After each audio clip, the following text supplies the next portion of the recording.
Mike Pence paying a surprise visit on President Zelenskyy in Ukraine today.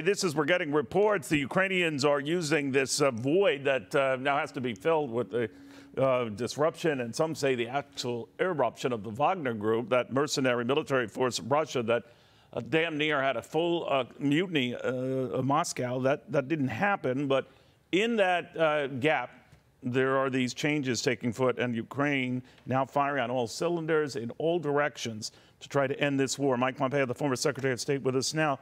Secretary, always good having you. What do you make of, obviously, Ukraine trying to take advantage of this? I don't know how successful they are, but they see this confusion in Russia as an ideal moment to do so, is it?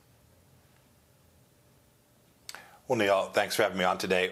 Look, I'm convinced the Ukrainians have been preparing with enormous U.S. support and European support. They've been preparing for this summer, this campaign to retake their sovereignty, retake the land that Vladimir Putin has taken by force, committed enormous atrocities in so doing.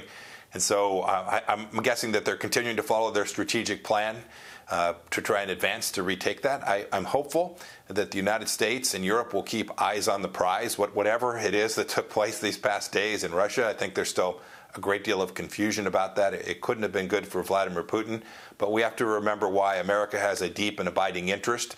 I'm glad to see the Vice President travel there today. I hope he'll learn what President Zelenskyy is seeing and hearing and knows, and I hope the American people will remember that this is certainly important to vindicate the Ukrainian people's rights. But most importantly, this matters an awful lot to America to get this right. Xi Jinping is watching closely what's taking place in Europe today, and he wants to see if the West is resolved to protect human dignity, property rights, all the things, Neil, that have made America the special place and so unique for American citizens for a couple hundred years now.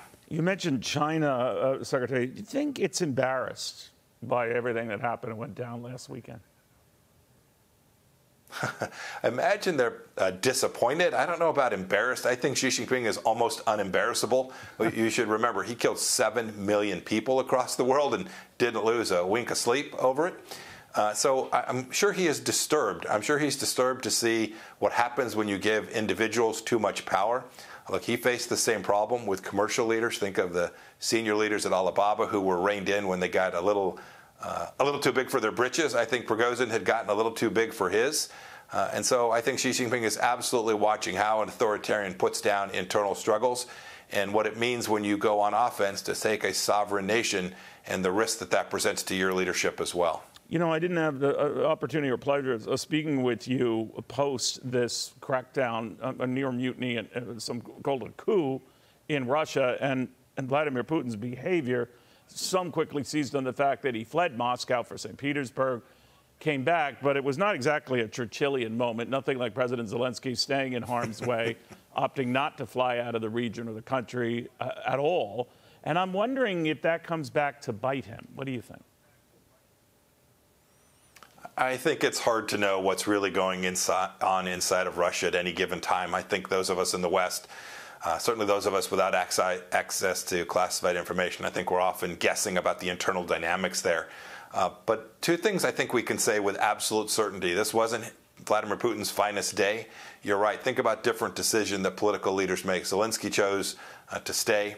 President Ghani in Afghanistan chose to flee. The country collapsed around him. Putin chose to leave, but he managed to get control back, at least for a little while. This wasn't his finest moment. And second, I think you will see increased clampdown. There was already tight. It was already dictatorship. I think you'll see increased clampdowns inside of Russia to prevent the people from getting what it is they actually want. And so I think life is about to get more difficult for the Russian people as a result of what happened this past weekend. And I'm wondering, you know, Secretary, we have our focus on the wrong guy. Everyone has been wondering where Yevgeny Prigozhin goes. I know that there's this standing line you often hear, don't go near any open windows. But you could almost say the same about Vladimir Putin. Should he be sleeping with one eye open? I mean, is this whole experience now exposing him to future mutinies, future potential coups? You know, I suppose that's true, Neil. If I were an underwriter, I probably wouldn't insure the life of either of them, other than a really big premium. I think that's probably true. But we should also, in the West, make sure we're focused on the things that matter to America, whether it's Prigozhin, whether it's Patrushev, the #2 in Russia, whether it's Putin himself. The idea of greater Russia is deeply embedded in the Russian leadership. So the conflict in Ukraine today probably doesn't turn on Russian leadership. It probably turns on Western resolve. And so I hope America and Americans will understand that. We focus on these individuals. Russia decided to take another nation in 2014 by force, and it took a fifth of Ukraine. It stopped for 4 years while we were there, and they went back at it just in February of 22. We should remember that Russian leadership is focused on that. We can't let that happen. To have Vladimir Putin in control in Kyiv or in Lithuania or Latvia or the Baltic states, these were all goals of his. We can't let that happen. And second, I saw, there's going to be a NATO summit in Vilnius, Lithuania next week. I hope they'll focus on security. The Biden administration looks like it's about to give a whole bunch of taxpayer dollars to a big humanitarian rebuild. The appropriate role for the United States is to secure Ukraine's sovereignty. The Europeans need to have the primary responsibility in rebuilding that nation when this is all over. Secretary, when I have you, I always like to end on a political question just to make you uncomfortable, but you never are. But I'm joking here. But Chris Christie has said, came out and said what was being thought among some of the Republican presidential candidates about rallying around whoever the nominee is. He said if it's Donald Trump, it won't be. He won't rally around Donald Trump. Others have expressed the same. Asa Hutchinson, I believe, a host of others hinting that they don't want to make such promises. As a Republican, how do you feel about that? I can't imagine there being a worse candidate on the Republican side than President Biden. If you look at the future of America, if you look at taking care of the things that matter, confronting the Chinese Communist Party, getting our schools right, we had a great decision today from the Supreme Court, right? Validating the ability of individual liberty, not dividing people by race and color and creed. Those things, the Republican candidate will certainly, no matter who that candidate is, be better than President Biden.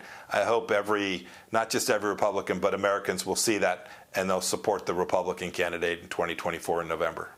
All right, you were obviously very alert answering that question, so maybe next time I'll get you at a tired, weak moment. I'm kidding. Mike Pompeo, thanks, Neil. Always an honor talking. Have a good day. Happy 4th, too. To you as well, my friend, and all your service to this country. Mike Pompeo, the former Secretary of State, much, much more. Topped in his class at West Point. That's the genuine article right there.